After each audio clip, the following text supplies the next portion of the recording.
Los Angeles in Johannesburg, chatting to Wayne Herschel about his book, The Hidden Records, and the amazing work and research he's been engaged with for almost 20 years now.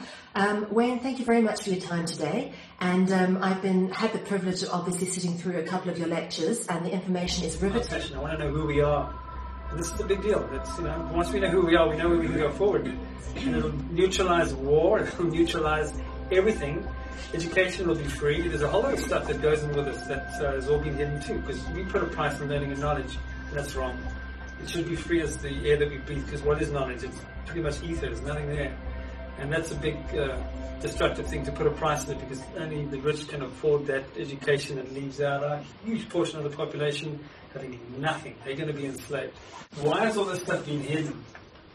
What's the big deal about stars? And so what if we came from the stars? It's just a hypothesis. It could be even looked at as this weird mythology, and just take it with a pinch of salt. It's not a big deal.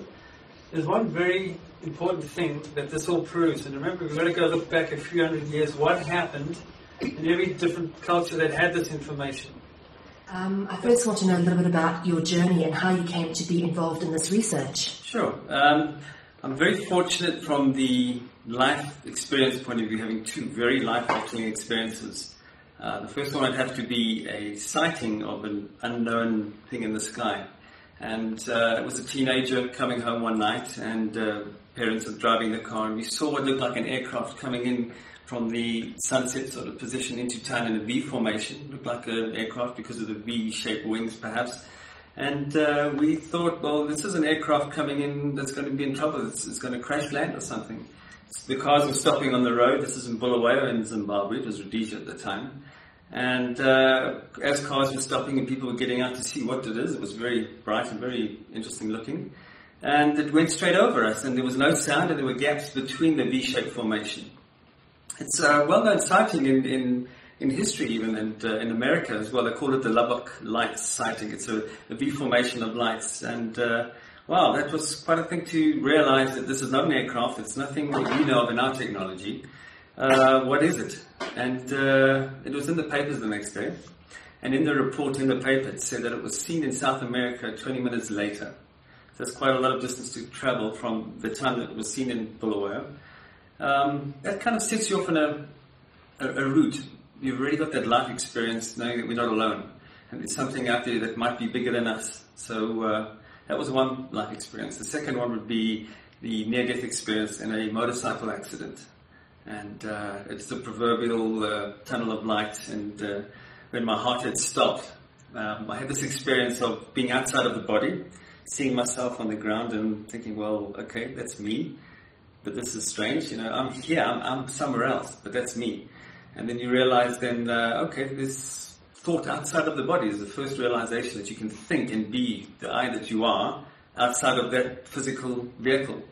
And as I was thinking, well, what's next? I wanted to first see, because you want to know where's your arms and legs, because they're down there. You feel like you're standing. But then you realize that you're this strange, shadowy energy field. And as you think and move, it's like a camera turning around. I want to look left, and you can see what's left. And then you can do really fast things as well, and be with your family. You can be even anywhere you would like to be. And my thought was, well, what's next? Let me follow this tunnel of light. And I believe I did the normal tunnel of light thing, but unlike a lot of the research I've done in this field, I believe I've come back with much more than I left with. It's almost like a huge download of something when I was out there. And I got to the end of the tunnel of light. Most people get to the end of the tunnel of light and there's a deity, Christ-like figure that sort of turns them back and says, return. But I was out for quite a long time. That might have been an advantage. It was more than 20 minutes where my heart had been stopped, and they kept pumping my heart, massaging me by the side of the racetrack. I was blue. They thought, well, let's give up on the guy. But they kept me going and resuscitated me. And when I came back, they thought I had quite a knock on the head because I was just babbling about my experience. Please listen to me. I've just been somewhere very important. And I must have spammed my brother and my father with so much information. They were worried about me because I've had this spiritual experience, and they thought, oh, gee, he's really had a bad knock on the head. But they told me my whole story again afterwards, because I did have a bit of a knock on the head. It was part of the accident. And trying to remember what I told them, I could have glimpses of little bits and pieces that were just out of this world kind of things, images and whatever, but so much information. And it was something quite interesting because they told me what I was telling them, and the finer details were starting to reactivate my memory.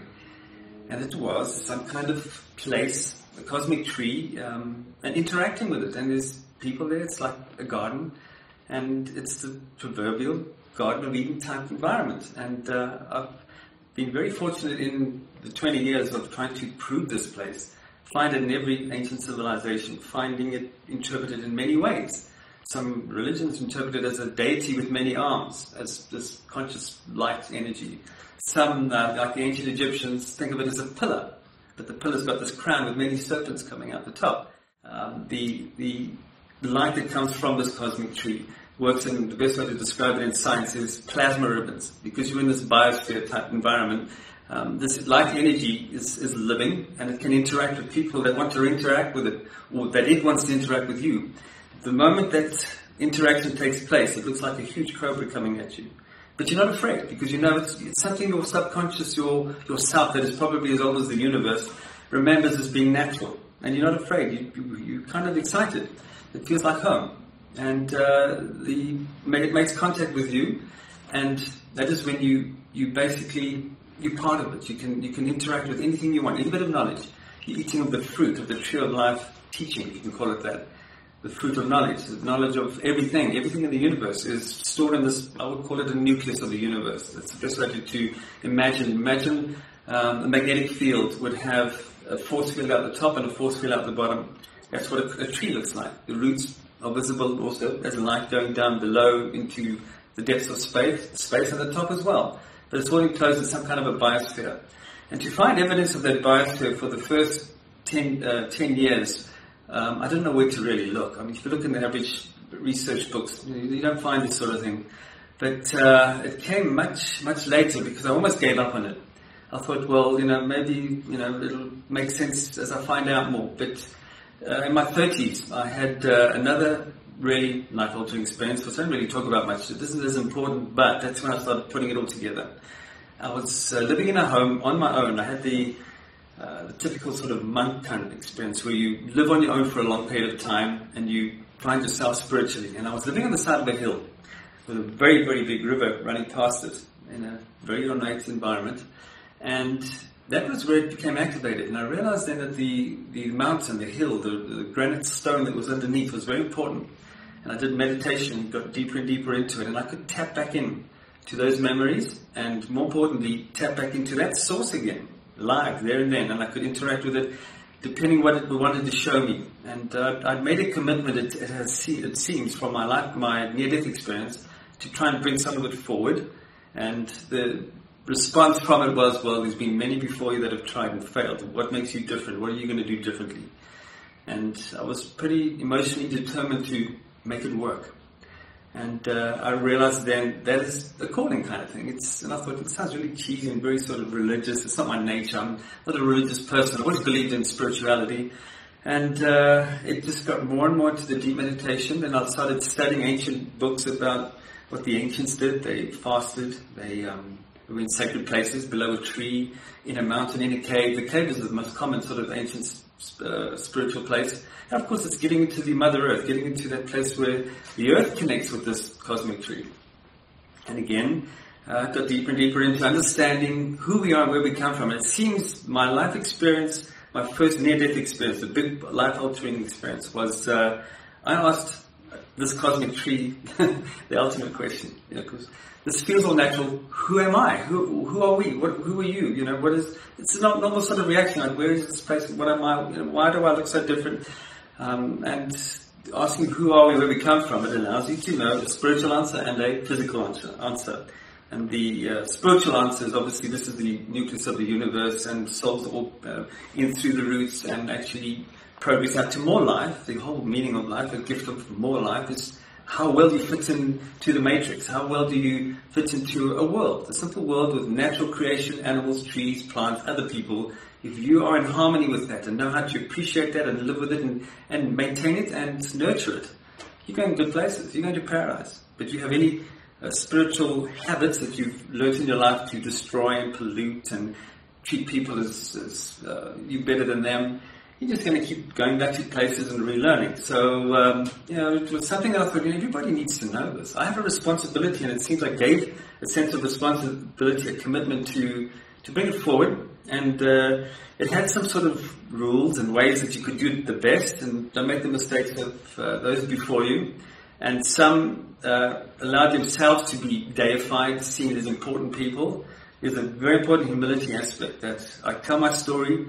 I must admit that it's still something that's going to evolve, because no human brain can take in everything. It's just too much for the little brain to try and, even through deep meditation, tell the story exactly and accurately, because it's using perhaps quantum physics and science that I still haven't a clue about, but I can see the generalities of it.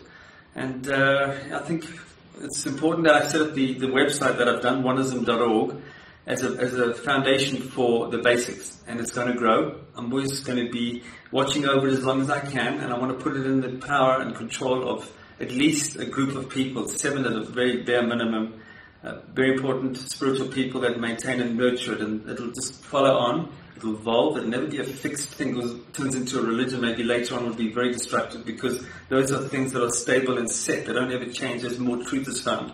This is going to be the way forward, where great scientists work. Science and spirituality has to fit. If the God created the universe and we're calling God the creator, then the laws of science are those laws. Now, if we try and make them different, then it's a stupidity. We need to try and see how quantum mechanics and everything fits within the creation of the universe. And science and creation and evolution is there. I mean, is it a bad thing that God created the whole universe in not 7 days, but perhaps 7 long measurements of time that are probably billions of years ago? Maybe 7 billion years, big deal. But here we are. There seems to be life throughout the whole universe. That's another thing that I found out, that life, the common design shape that we think, well, we're the greatest, we humans. It's common throughout the universe, and perhaps some environments where it's hotter and more conducive to the reptilian lineage, yes, that would be the perfect gene for that area. Some more gentle planets, perhaps more suitable for something like the dolphin lineage, that shouldn't have gone back into the sea like we found in our Earth when the dinosaurs took over the planet with extremely hot and over-oxygenated conditions, where the reptilians got very big and poor little mammalian dolphin had to seek refuge in the sea. That creature was probably destined to inherit the planet, and the apes had the chance out to Neanderthal.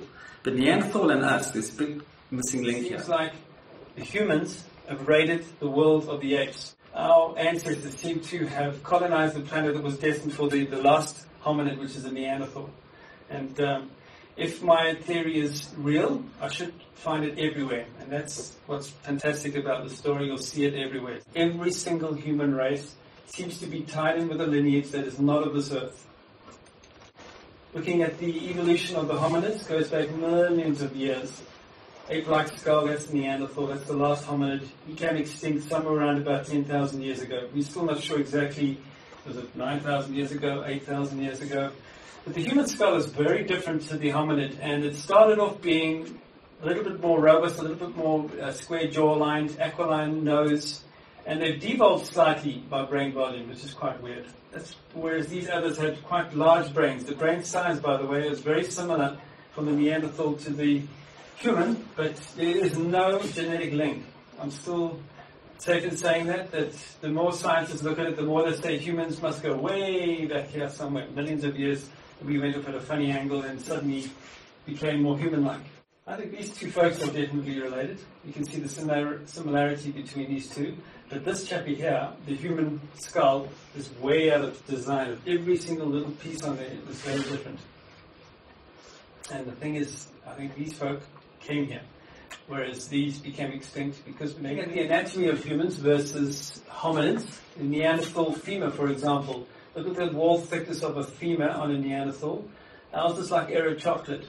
Now, we're the only creature in the animal kingdom that seems to have bird-like bones, porous bones. Most animals and all the apes, all the hominids, that's modern apes today, and all the hominids that are extinct, all have very robust, very powerful skeletons. And it makes sense because if you compare them to us and compare what a monkey can do jumping out of a tree and falling on his head and getting up and dusting himself, we fall out of a tree and we don't just dust ourselves. We've broken a neck, a back, who knows what else we've broken, but our skeletal frame doesn't seem to be as strong as it should be. And scientists will tell you it's a mutation that just went wrong. Just happened. But I think it's because we have evolved in a smaller world. The perfect world for us would be half of this gravity, where we would be able to do the same as what apes do. Their muscle connection, by the way, is 1/3 better. They're more connected on all their muscles. If you ever try to grab an arm of a chimpanzee, no matter if you're a wrestler or not, if that chimpanzee wants to pull you, he'll pull you right off your feet. He's got mechanical advantage, 1/3 advantage. We are retarded with muscle connection as well. That doesn't make any sense.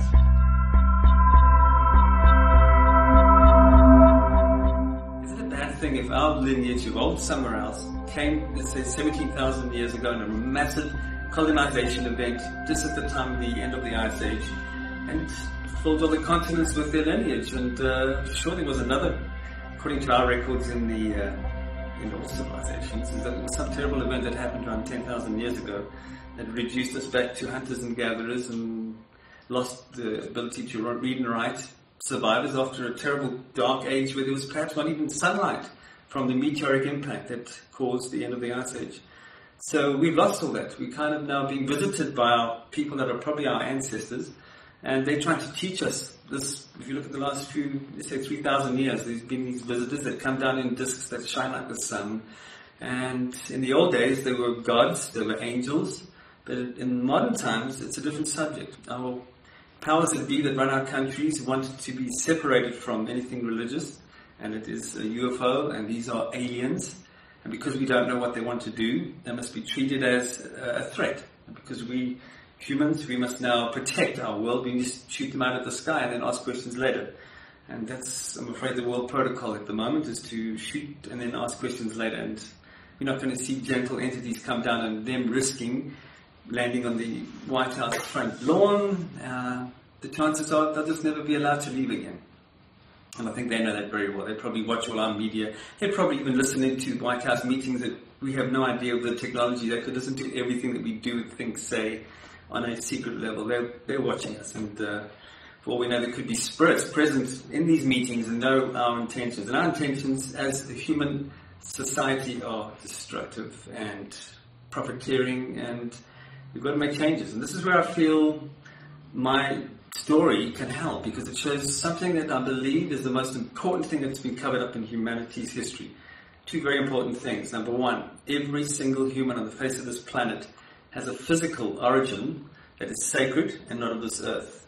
And that makes it a beginning on this planet as being sacred and equal, because we come from a much higher, more evolved past. And we're survivors on this little planet Earth.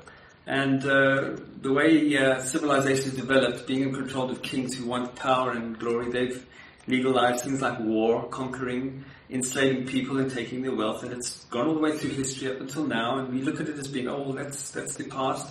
But it's still alive and well and flourishing under the new economy, strange politics that allow it to continue. It looks like a strange religious disagreement, and there's war taking place, but there's people still taking other people's wealth, and whole groups of people that are being, I wouldn't say enslaved is the real direct word now, to say they're basically having a lot less in life than they should have in life.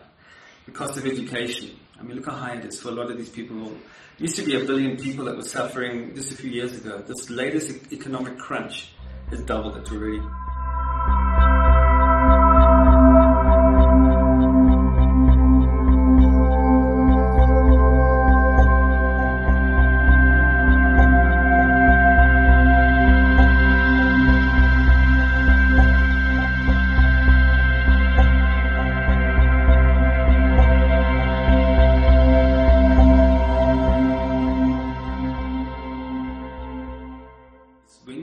At this cosmic tree, you find the others there present with you, and there's a little ritual where you all stand around the cosmic tree and hold hands, and that sharing, touching just the hands in front of this cosmic tree, when you are there, you realize an amazing thing, and you understand the I of yourself. The I that is me is the same I that is you. And the you, that is that what you think is the I that you call yourself, is the same as me. And this is quite scary now. This means that every little gift of life is put in from this cosmic tree, came from the same places, of the same matter. It might even be, my soul is also in your life, what you call your life realm. It's me. It's actually, we are the same, just given individuality. Now think about that. You suddenly realize that every suffering human being on this earth is not only connected to the cosmic tree, and the creation makes it quite clear that there's billions of people suffering on your world. What can you do to relieve that? Because I'm feeling the suffering. And you think, okay, but that's all these people are actually myself suffering. If we all the same people in different time runs, every little bit of life in the universe is the same I that we are, given that little individuality thing, which makes me think, okay, well, it doesn't matter about you. We need to start thinking of all of us as a one. And to realize that I still don't like to believe that everybody out there suffering is actually me out there in a different life realm. What can we do to it? You start getting emotionally affected by it. But what can you do? You've got to think of something that can change the society without causing more grief and upsetting the politics, because they'll quieten you. You'll be deleted. You say that civilization started on this planet 17,000 years ago, potentially, according to your research and your theories. There are many ancient ruins that exist on this planet that are dated to way older. Yes. Who do you reckon was involved with the construction of those? Yeah, in my book I put a date measuring the position of a star, because we have these star maps that are found all around the world using the Egyptians, the Sumerians, even Stonehenge. Every ancient site used to have this pattern, sacred. The date 17,000 years ago seems to be a mass colonization date. So to me, that's when we really colonized this earth.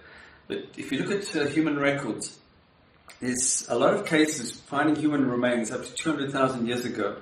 Beyond that, even so, there's this forbidden archaeology thing. They find modern human remains that are in soil that's dated millions of years old.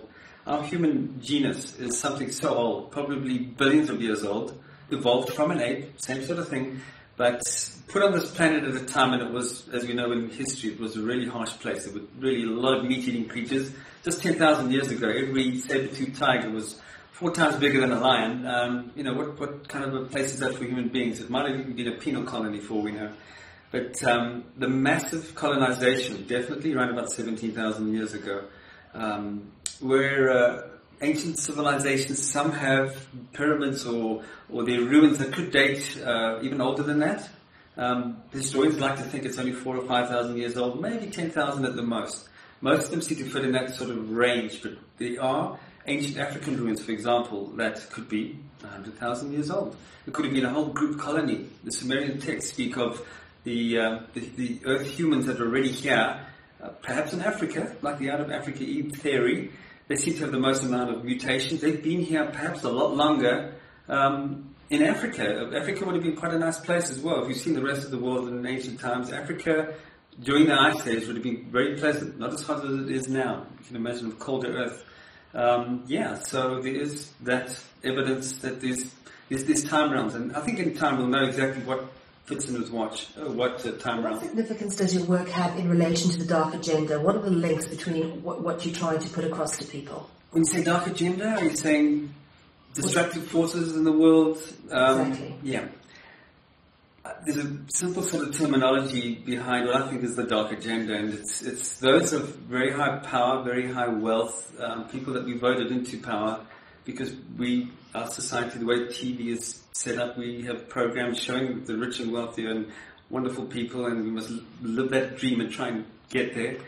A lot of people have, but this world can't have a billion billionaires because of the amount of wealth and what they're taking from the bottom of the pyramid of society, of the economy.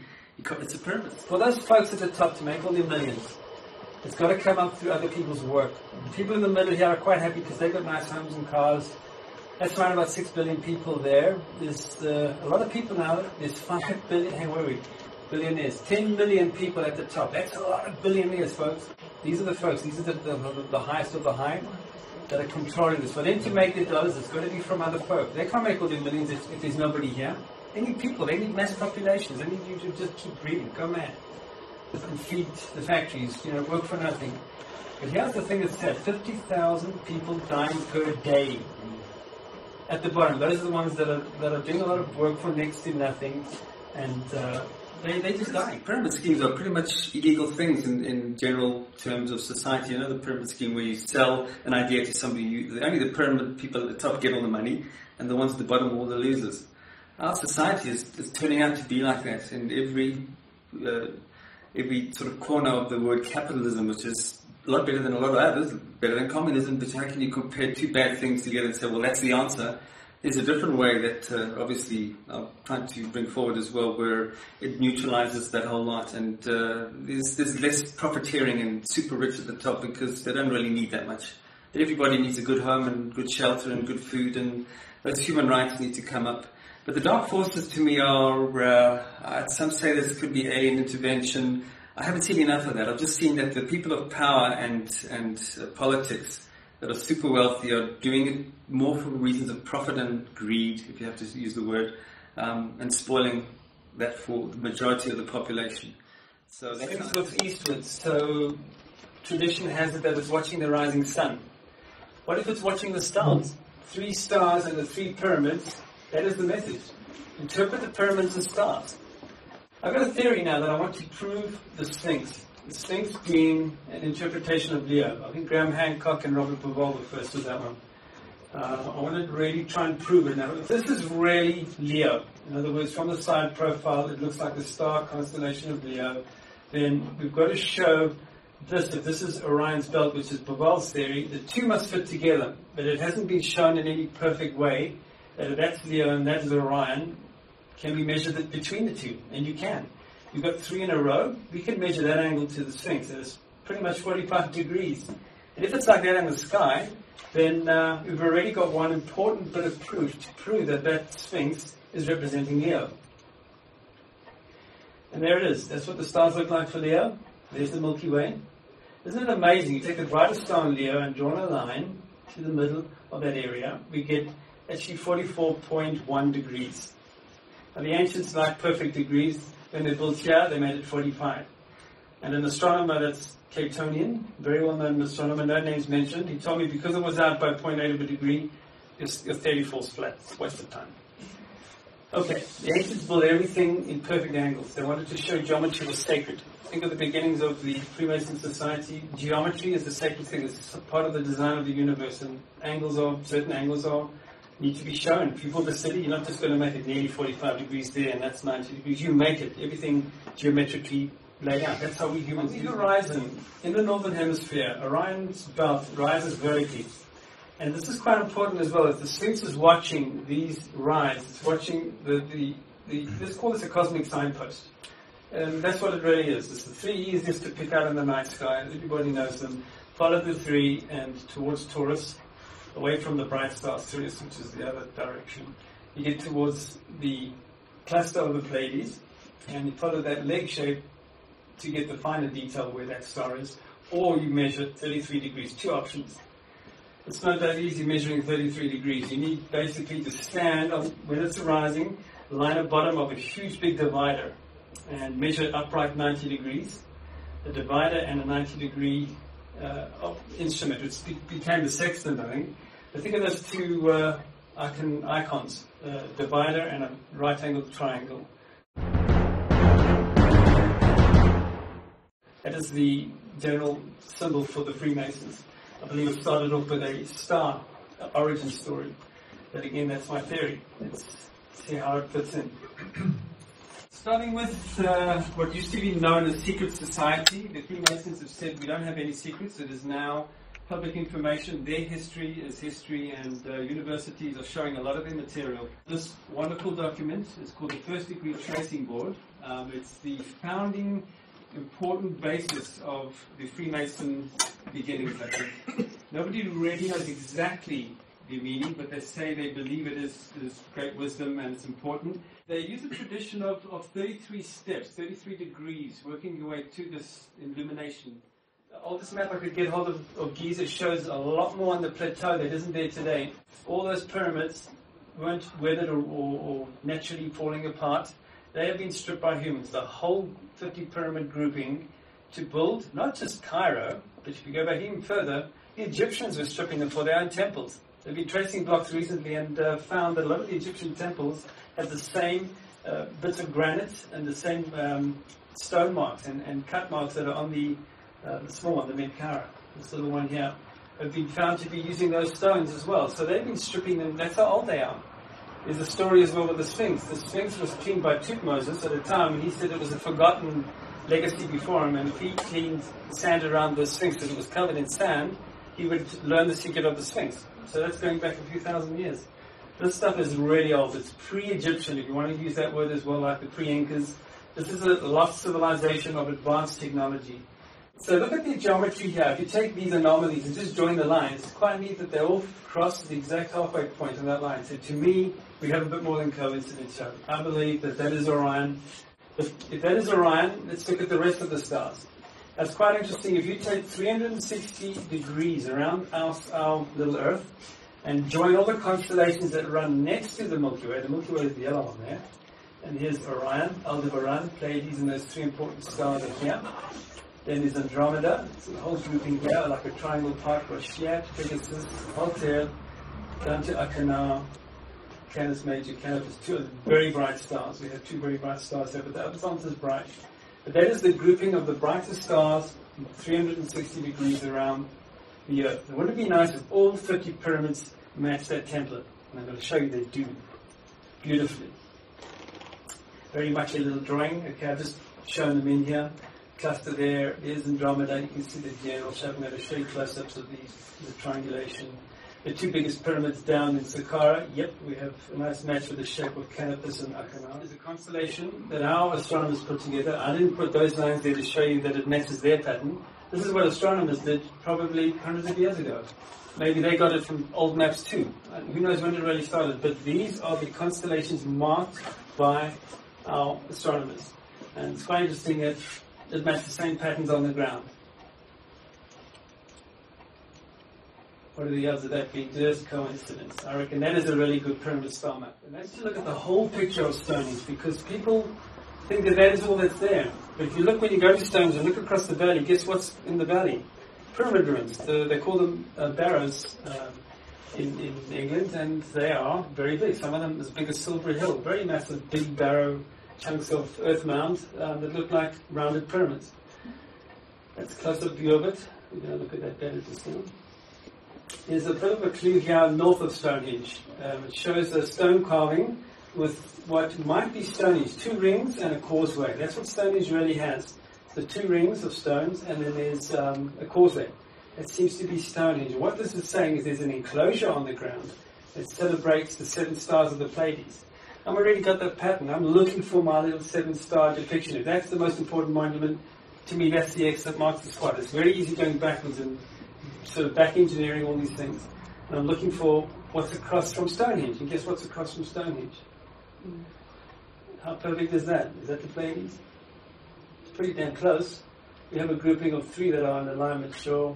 But they've shown the 2 down here are those 2 really. And they've showed them more like those 2. But these are very small stars. So I think it's more than likely just showing the line, because there's a causeway that goes exactly the same direction as that one. And they're both aligned with midsummer sunrise, so they're straight down. Look at Rome from above, and look at what's on top of the place where the Pope stands, looking across the great piazza. He stands over here.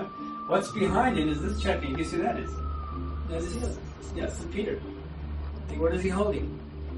He's pointing. Guess where he's pointing? That way. Guess what's at the bottom of the causeway? In the east, by the way. We're looking eastwards. This goes east. Is this. Another big Dan Brown story. The Star Fortress, the Castel Sant'Angelo in Angels and Demons, and it's actually a star fortress. This one doesn't show beautifully, but if you look at the historical diagram, the other 4 points have been dismantled for the road and the whatever's there now, bridge. But it was a 5-pointed star, and if you notice as well, we're going to show you the whole thing. I think it's a key. Everybody knows what that is, I think. What's in the middle? Obelisk.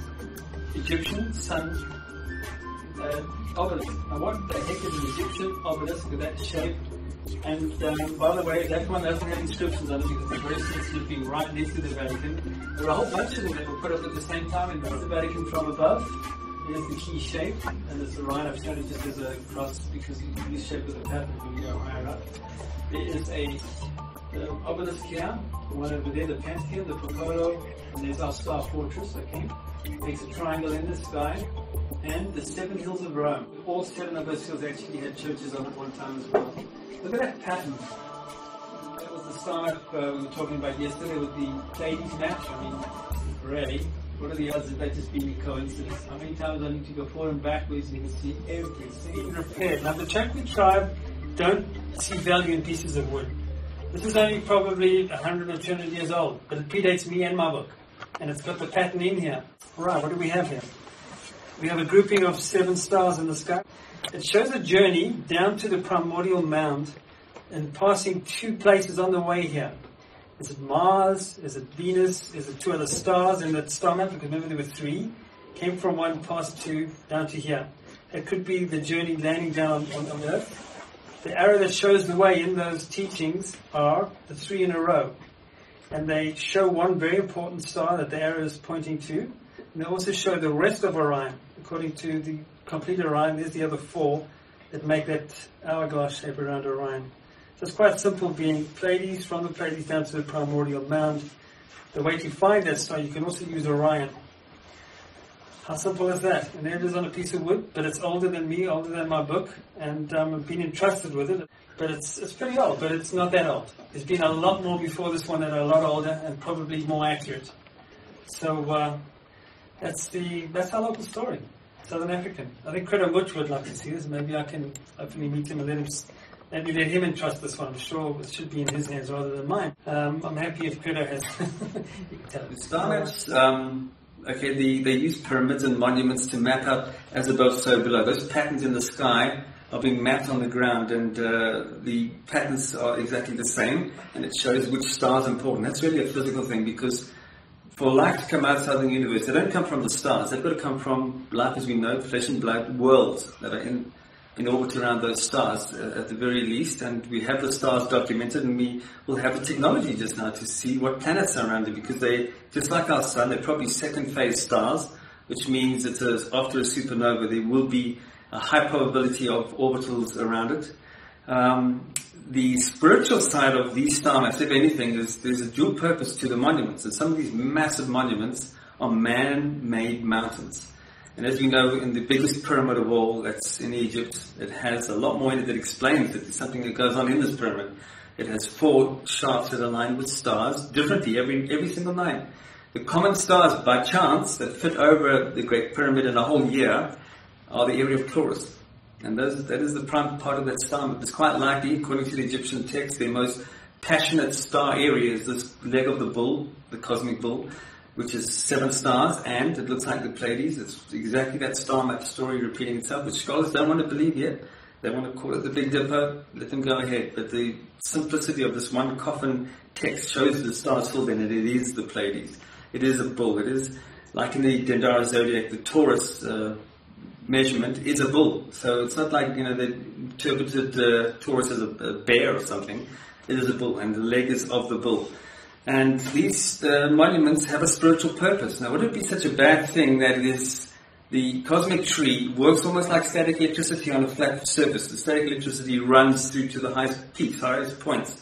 Electricity has another similarity, that it runs down more conductive, call them ley lines, routeways. Water is semiconductor. Water running has a certain amount of energy. What do people use when they look for water? Or if you're an oil driller, you call in the best scientists to go look for the oil fields. You know what they bring? Paranormal little rods and dowsing rods, and they go and look for that energy. And that's a science. They don't want to admit it, but they call in those people, and they always have very good hits. So something's under there, some with energy, which I believe is this cosmic energy. And these pyramids seem to have a spiritual, let's call it a EMF field, if you want to call it that resonates at the right vibration, that is able to take the soul, perhaps out of a living human body, not a dead king, not a dead person, but an initiate. If you read the earliest pyramid writings in the Unas pyramid in Saqqara, they've written it inside the pyramid chamber, and it's repeated 23 times. The king is not dead, he is alive. And they've taken that as being, well, he's gone into his next life, he's still living. but he's not dead. We're going to awake. Right at the very end, the last utterance is, King, stand, rejoice, dance, and it's kind of like an exercise. Why must he dance? He's moving around. He's been in a deep, very meditative condition, trance-like condition, where he's probably been cold and lying still for a long period. The whole story is told that he's been from this star to that star, and he's the great tourist deity beckons him, and he's been there and been to the place of 1,000 cobras. That's that cosmic tree, cobra-looking effect. And he's told the whole story, and he's now dancing, rejoicing, exercising, and telling of his out-of-body experience. Out-of-body experiences are a science. I mean, if you look at the law of statistics and have all the best books in the world done by doctors that have studied the strange phenomena where people feel they're out of their bodies, and see how common the experiences are, and that they've actually had a little bit extra, which is always forgotten. They've gone and visited something or somewhere and seen something and gone back and told that person, say, I saw you doing something and I'm here in Las Vegas, you're in California, whatever. I'm getting all mixed up now, but just a long distance they couldn't possibly know what's going on, and seen something and say, I saw you cooking, and then you dropped that pot or whatever. In my near-death experience, I had a really simple little thing that was a big believer for me as well, so I didn't forget about it. And they took my helmet off. The guy that resuscitated me, the helmet rolled off into a ditch in some thick grass. And it was just him and my body that was lifeless. I told him about that. It changed his life completely. He was an atheist, and he said, you've seen something that I know you were blue and you weren't breathing. And you've remembered something that's impossible, because I never told anybody about your helmet. And I went back and found it because it went into a hole. That was a very important thing to prove to me over and over. If I ever doubt myself, I go back to those times and think, please, just remember these simple things that have proven it for yourself. And I'm going off track a little bit here, but that was the what's connected with the star maps and these pyramids. There's spiritual and physical. Showing a bit with secret society's connection with Mars. When I say secret society, I'm talking of the old days. There's no secret society anymore. In the old days, there were authors that were quite well known to be brothers, and this is probably one of them. He was a cartoonist, well-known American cartoonist. I'm not even going to mention his name, but I'm just going to show you some of the work. This was done in 1958. What did we know about Mars in 1958? Absolutely zip. Because the first probe that went to Mars, that was the Viking series, started in the 70s. 1958, that's like 10 years at least before it. Now this author decided, well, there's a face on Mars. What are the odds of that? By coincidence, he would choose a massive human-sized face. But not just any face. I don't know if anybody saw yesterday what was on the face of Mars. The sun god. The mark of the third eye is on the face of Mars. And it's on all the sun gods on Earth. How did this guy come up with that same idea in 1958? This should be proof, folks, that there's something that has not been shown, that some advanced society people are privy to. Does anybody know Arthur C. Clarke? Who doesn't? He did a book in 1958 too. Oh, sorry, maybe 1959, might have been a year apart. He decided as well, or maybe even before, I'm not even sure if the two were even friends, but he did the same thing. He was emotionally attached to the same story, not a comic, but now a science fiction book. And it is on Mars, and it's a face facing the heavens, and it's very massive. And it's showing also something above the third eye, the sun. He's even positioned it on the eastern horizon above the third eye position, where that strange little, what would you call it, little small pyramid that I saw on the Mars face.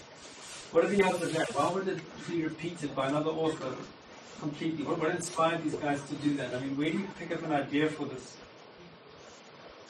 That's the Mars face, by the way, and there's that chunk that we've seen in the new images, a big chunk on its forehead, looks like a little pyramid. By the way, you see that piece there? It fell off there. Guess what that is? It's probably a nostril.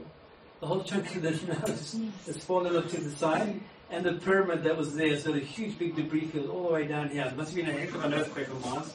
Not surprised, the planet was destroyed by an impact that created a crater 2,000 kilometers wide on the other side of the planet. This is a lost planet. Whoever lived there no longer. It wasn't Earth like Planet 2 we went through yesterday. They said there was probably 2/3 oceans on Mars that have gone. So that would have been the jewel of the solar system. Mainly because, number one, it's the right distance from the sun for life as we know it on the equator, not being radiated to death and having cancer. And number two, at least half the gravity of Earth, because although it's a third of the Earth's gravity now, a huge chunk of blown away with the impact that hit the other side of the planet. Because there's a resemblance of an eye in there, and a hairline. I think it's a face, and I don't care what they say about a trigger blind and shadow. It's because the sun does that. It's because it's three-dimensional and it does that, and they've got all different pictures now to prove it is three-dimensionally that shape. How do you see the situation unfolding on this planet over the next few years? I mean, you talk about the global eliteness oppression in society. Where do you think we're headed? Yeah, a lot of people are hoping for really good things in 2012. It probably is a very wonderful thing just past that period. The Mayans have a calendar where they're showing their story. Remember, they just had that part of the beginnings, the tip of South America, right the way up to Ohio, almost the whole of North America. Their history ended on their calendar going forward in time in the year 2012. And anything after that doesn't seem to have any relevance. So we should just look at that and take it with a pinch of salt. Look at the other prophecies. And I never really took prophecies seriously until I saw in some of the things that Nostradamus, for example, wrote, and seeing what I'm doing is actually mentioned. Now that's very affecting in one's life to see things that you think, okay, I've got this answers to spirituality now. If I do what I'm doing, is it written? Is it going to? If it works, then surely it's going to be there in prophecy. It is there in prophecy.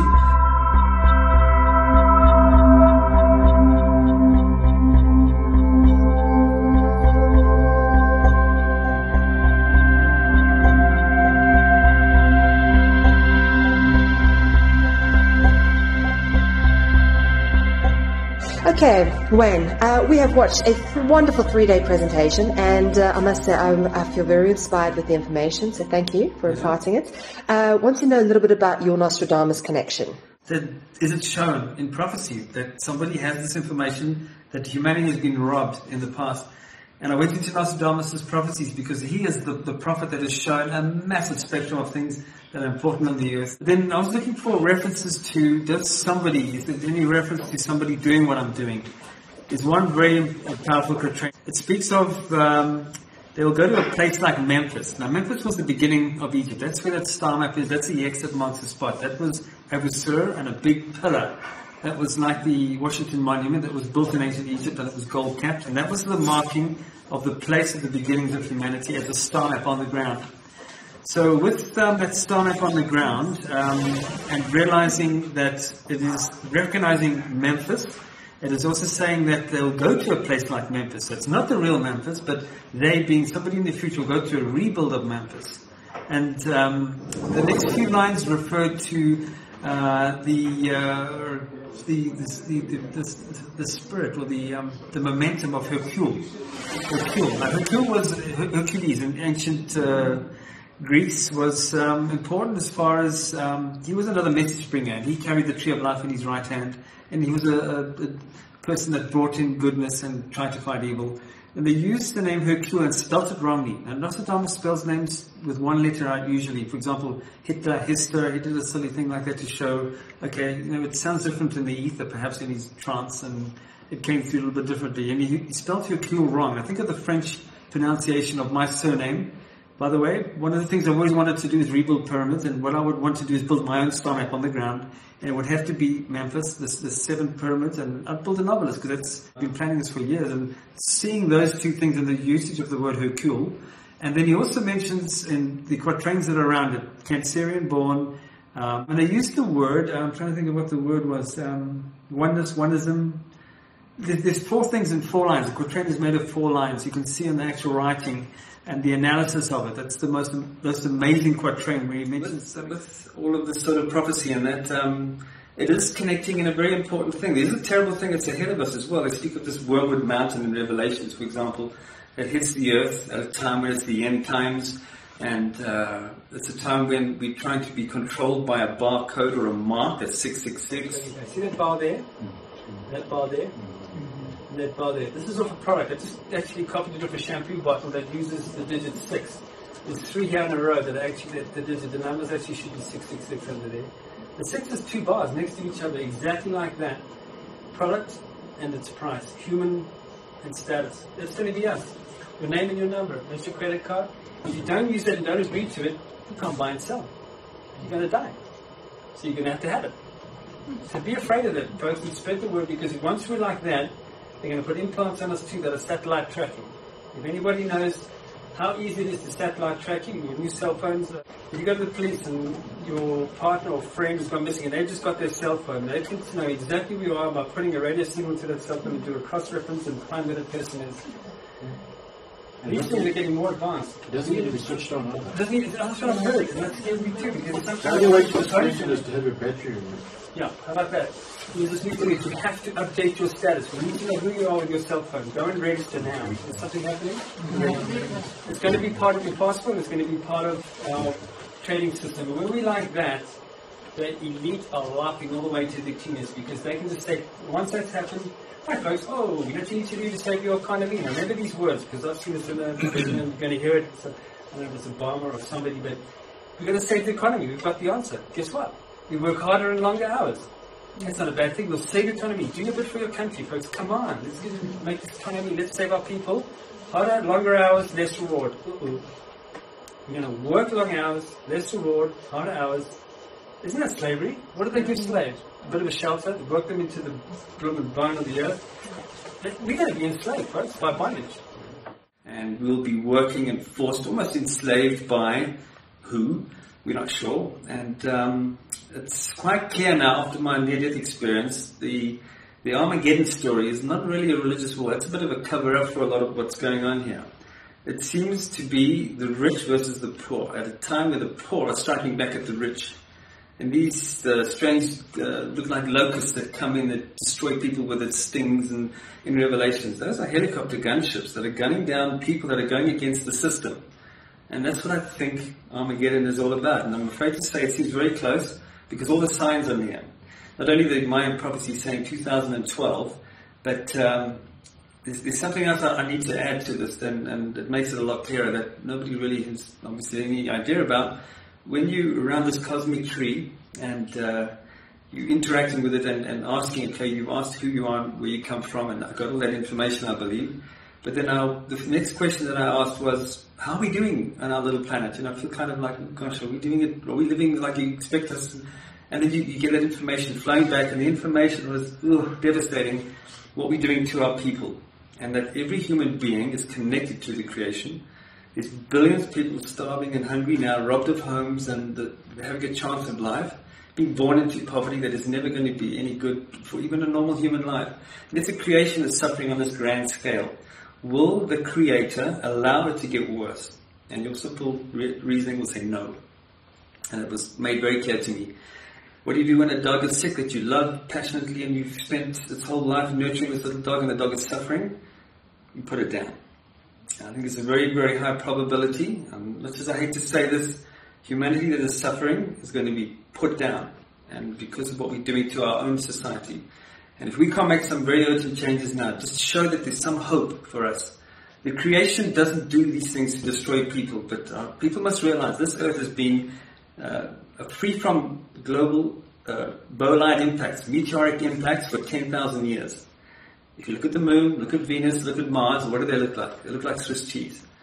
And why is it that we haven't been impacted? I'll tell you a very simple answer to that. There are life carriers in this universe that have deflected all those big chunks of asteroids that should be hitting the Earth long before we've even had the chance to see them. So we blasé think, oh, we just don't get hit. But maybe once every few billion years or whatever, maybe we do get hit. This world has been protected because there's hope for us. And it's up to us now to try and stop the suffering. And if we just show chance, we don't have to make this big change overnight, but just show that we're starting to make education free. That is the first step. There is such a high probability where whatever's coming that is naturally due was going to come to pass. And if that can be stopped, because we have hope and show hope, I think we'll be saved. So we need to save ourselves here. Just hoping for ascension and sitting back and saying, yes, as long as I believe and spread the word just with goodwill, it'll be fine. We need to do things. We need to actually now make a noise and show how we can improve and stop that suffering. And if we can show that we are going in a direction, I'll guarantee you they'll see a bolide coming in and something is going to deflect it in the year round about the year 2012. I don't think it's going to be an exact day. The Mayans picked cosmic times to measure places. the sun is rising in the middle of the galaxy.